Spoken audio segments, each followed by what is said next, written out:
Hello, I'm Shady, and today I will be showing off how to go out of bounds in Persona 5. Out of bounds was possible before, but only in a few select areas and not well documented. New consistent methods have been found that work almost anywhere inside a palace. These methods have been implemented in the speedrun for a while to skip various parts of palaces, but can be pretty intimidating if seen for the first time. It is an interesting trick possible in all versions of the game. Even though I'm playing on the Japanese version, everything shown is still possible on the English version. This video does not directly apply to Royal due to distinct changes they made. Hopefully I or someone else will make a video about out of bounds in Royal in the future. Before showing off how to go out of bounds, I want to go over how shadow pathing works, as it is a key component in the glitch. After being seen by a shadow, the shadow travels to where Joker is, or where he used to be if the shadow can't get to that area. We can use this so that the shadow follows him to a ledge which he can climb up or down on. Whether it is in a corner or in the middle of the ledge, the shadow will always travel to the specific area Joker climbed.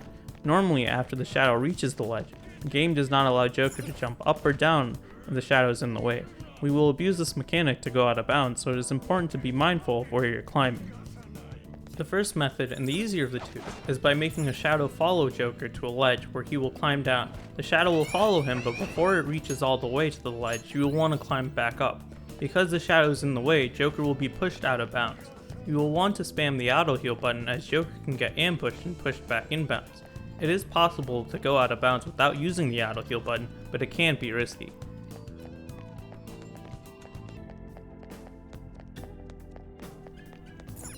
The second method is the opposite. Joker will get seen and will climb up near a wall or corner. Before the shadow reaches the ledge, he will again climb down so that the shadow pushes him out of bounds. It is not required to spam the auto heal button, but it will help in the event your timing was off so Joker does not get ambushed. This method requires a lot more practice, as the window to jump down is a lot smaller. If you jump too early, the shadow will ambush you. If you try jumping too late, the game will not let you climb down. I would recommend saving before attempting this method, as Joker may clip into the object he climbed and can softlock the game.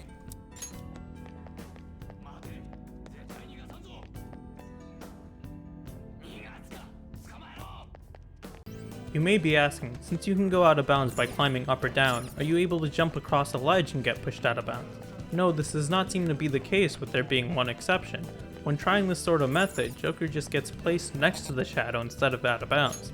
Although on the chandeliers in Kamoshida's castle, if you spawn the shadow and try this out, you will go out of bounds.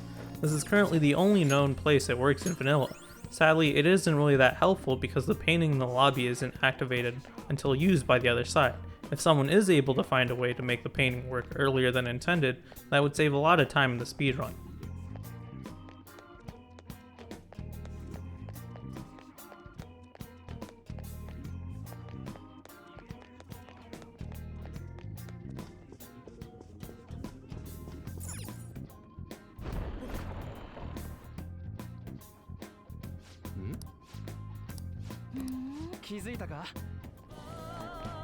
The reason these out-of-bound methods seem to work is because of how the game sort of prioritizes the shadows. The shadows, model, and collision take priority and push Joker out of the way. These methods do not work in Royal because the game acts the opposite. When trying to do this, the game actually prioritizes Joker's model and collision so that the shadows move slightly to make space for him. After going out of bounds, you are not only able to explore but still interact with object, event triggers, and shadows. You can use these to help change Joker's height to reach different places. If you do not change Joker's height, he can kinda be stuck floating on the air, and you will most likely not be able to get back in bounds.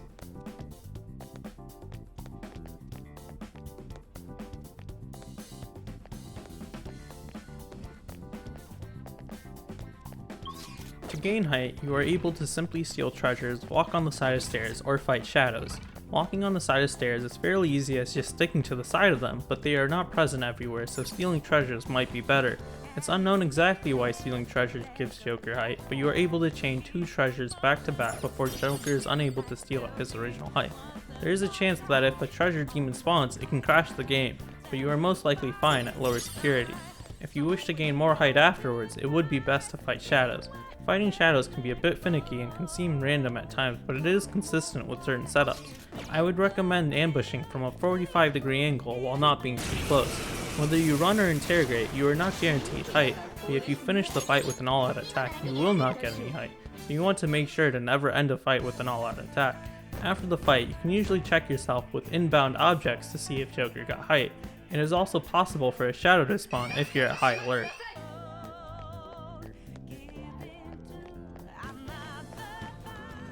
To lose height, the easiest method is to run underneath slopes or stairs.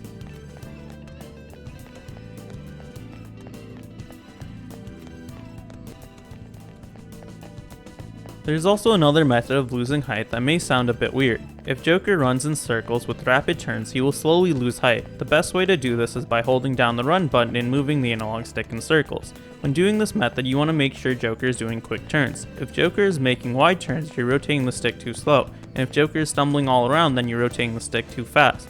This can be helpful to go underneath walls or floors, or clip back and bounce.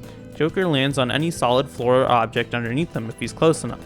This can feel slow at times, so with practice you can get fairly fast and consistent at it.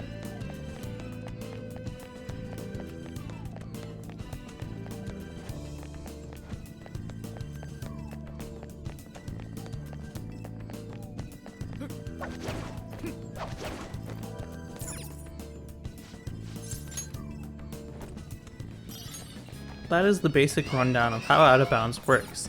I really do hope more people will experiment with it, as there's still a bunch of stuff unknown about what is possible.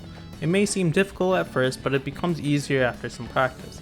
Special shoutouts to Neviutz as being one of the leaders in experimenting with the glitch as soon as it was found. A lot of this information wouldn't have been found without him, and I linked his playlist of various known out of bound clips in the description. I hope everyone enjoyed this video.